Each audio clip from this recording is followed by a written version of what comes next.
Have you ever accomplished a goal only to find that it did not make you happy in the way that you thought it would? Have you ever achieved something you've struggled for just to discover that it did not end up being the solution to your problems? Humans are an extremely goal-oriented species. While the rest of nature seems fairly content just to perform the necessary tasks for daily survival, the human race cannot seem to separate itself from the constant pressure to do the next best thing, climb the next highest hill. This isn't necessarily a bad thing. The problem lies with how we approach our goals. Other creatures of the animal kingdom don't seem to feel the need to have many possessions. They don't strive to overachieve or look good for others. Perhaps man's unique self-awareness is at fault. Perhaps his increased brain capacity, or perhaps something else, but whatever the reason, it seems that mankind feels some sort of emptiness that is not felt by other creatures, and so seeks to fill that void. There are many ways we attempt to do this. If you have ever bought something on an impulse, eaten more than usual when under emotional stress, or pretended to be something you weren't, you know firsthand that this phenomenon exists. It often happens that we feel like achieving some goal or obtaining something will make us happier, but when we actually do this, we often find that this is not the case. Sometimes we get so fixated on something we desire that it begins to occupy all or most of our attention and thought. This pattern can be very unhealthy and is a hindrance to our happiness. Not only this, but a strange phenomenon often occurs where our excess of desire for a certain thing, or our unwillingness to give it up once we have it, becomes the very thing that prevents us from getting that thing or from deriving any satisfaction from having it. This is an example of non-duality in Taoist philosophy. In the world of spirituality, the term non-duality has multiple definitions, but we will focus now on the definition that is most closely concerned with Taoism. Many are familiar with the symbol yin-yang. This symbol is used often in Taoism to communicate the concept of non-duality. The message of yin-yang is that the world and universe are in a constant state of balance, a balance which is maintained through the existence of opposition. While we tend to view two opposite things as contradictory and mutually exclusive of one another, it is actually the opposing nature of things that allows them to exist at all. Long is only long because short exists. Cold would not be cold without the existence of hot. If you removed difficulty from the universe, ease would have no meaning at all. Therefore, all things that appear to be opposite are really one, and in this way the universe is kept balanced and harmonious. Non-duality can also refer to a truth which is simultaneously true and false. While most of us are not used to looking at the universe in this way, there are many situations in which two opposing facts are simultaneously true. For example, a child may be told by a parent that they are loved by that parent unconditionally.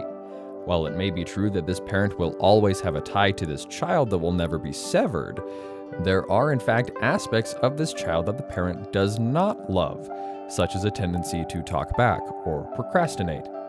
Since we tend to love the things in others that we love in ourselves, and since we are most frustrated by the negative attributes of others that remind us of our own failings, a child of a parent is sure to display both tendencies, and therefore will have aspects a parent finds lovable, and others that the parent will not be able to appreciate. To further understand this concept as it relates to having and non-having, let's look at some more hypothetical situations. These examples are hypothetical, but they are examples to which we can relate, since they occur relatively often. First, let's look at a hypothetical situation of a man who cannot bear the thought of being abandoned. His greatest desire is for someone to love him for who he is under all circumstances, and his worst fear is to be abandoned by those he loves most. Let's say this man meets a nice girl and they decide to be married. He and his wife both work, and one day she tells him a story of something funny a man she works with said to her. He listens and nods politely, but cannot help but wonder if she finds this coworker attractive. One day they go to the mall together, and the wife points out a poster of a good-looking model wearing a stylish pair of pants. She mentions that she likes the pants, and her husband begins to ruminate on whether or not this model is more attractive to his wife than he is. After months of similar, seemingly benign instances, he finally cannot contain his discomfort and blurts out to his wife, "Well, if all these guys are so great, why don't you marry one of them?" His wife is startled and hurt by his comment. They spend the rest of the evening in quiet discomfort as the husband ruminates and the wife wonders why he's being so possessive. If this pattern continues, their relationship will suffer more and more. Thus, the man's paralyzing fear of being abandoned ends up becoming a self-fulfilling prophecy. He has his wife, but his fear of her leaving him puts an unignorable pain and strain on their relationship. He has her while simultaneously not having her. This concept is not only limited to relationships. A competitive diver who cannot bear the thought of losing may practice long hours honing her craft, only to choke when the day to compete rolls around as a result of nerves. A person who saves up for years to finally buy the car of their dreams may only drive it rarely, opting to leave it covered in the garage rather than risking scratches or weather damage, and thus never really gets to enjoy it. Perhaps a soccer player will become obsessed with his dream to play on a professional team. He trains harder than anyone else is willing to, pays for coaching that most can't afford, and gets his body in shape to a degree other players can't compete with. One day, his dream seems closer than ever when he is spotted and offered a place on a championship team. Faced with the risk of attenuating and losing the opportunity of a lifetime, he wraps up his grueling training routine even more. He keeps his pace on the team, even making a name as their star player, but cannot enjoy the experience because of the immense pressure he feels to perform. He has become a slave to his dream. In his desperate struggle to hold on to it, he finds that he now enjoys soccer less than he ever did, because it is no longer a game, it is his master. So, what does one do about this? Well, the answer is simple, if not always easy. The first step is to objectively assess your situation. What controls you? What do you spend most of your time thinking about? What has the power to get you most triggered or upset when it doesn't work out the way you expect? Chances are that the thing that came to your mind when these questions were asked is probably the thing you need to learn to let go of if you want to be able to find true inner peace.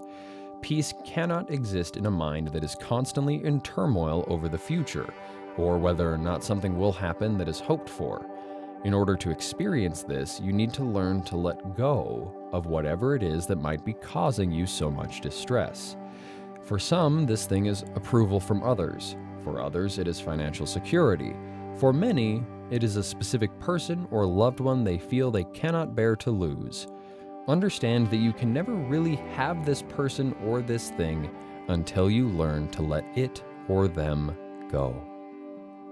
Learning to let go is a very personal journey, and so it will look very different for each person. Some people may find the need to cut themselves off from the thing they want completely, at least for a time, while they learn to live without it. For others, this will be a process of learning to regard the thing they want with a different perspective. A process that is found to be very effective when learning to let go is this. Imagine a scenario in which the thing you want or are holding on to is suddenly ripped away from you forever, with no chance of ever getting it back. Imagine how you would feel, what you would do, how you would act. Allow yourself adequate time for this exercise. Focus on allowing and being present with the feelings that may surface. As a warning, this exercise can bring up difficult emotions, but allowing yourself to feel these things is the only way to healthily process them and move on. When you feel you've spent enough time with these emotions to understand them a bit better, now play through in your mind what your next steps would be. How would you move on without this thing? What would you do to recover? For example, a man learning to let go of an attachment to his wife may imagine her dying suddenly in a car crash or leaving him for someone else. This man would need to sit down with these emotions that come up and just allow them to be for as long as he needs or seems appropriate. Then he would imagine how he would try to rebuild his life after the loss of someone he loved so much. Would he stay at his current job? How would he take care of his children? Who could he talk to about his feelings when he felt the need? Would he prefer to remarry or to stay single? How would it look for him personally to eventually recover from this tragedy? Doing this exercise is a very interesting thing because for a person feeling these kinds of attachments, imagining the loss of these things in such detail is usually the last thing that one wants to do. However, doing this exercise grants perspective. It helps one to put things in their proper places and order. It also helps one to learn to truly appreciate having what he or she has. It is impossible to fully appreciate that which one is terrified and unwilling to give up. A person cannot truly appreciate a thing under these circumstances. He or she only fears not having it. Perfect love and natural abundance cannot exist in the same place as fear. If they come up in conflict, one has to go. The only difference is now you can choose which one will go and which will stay.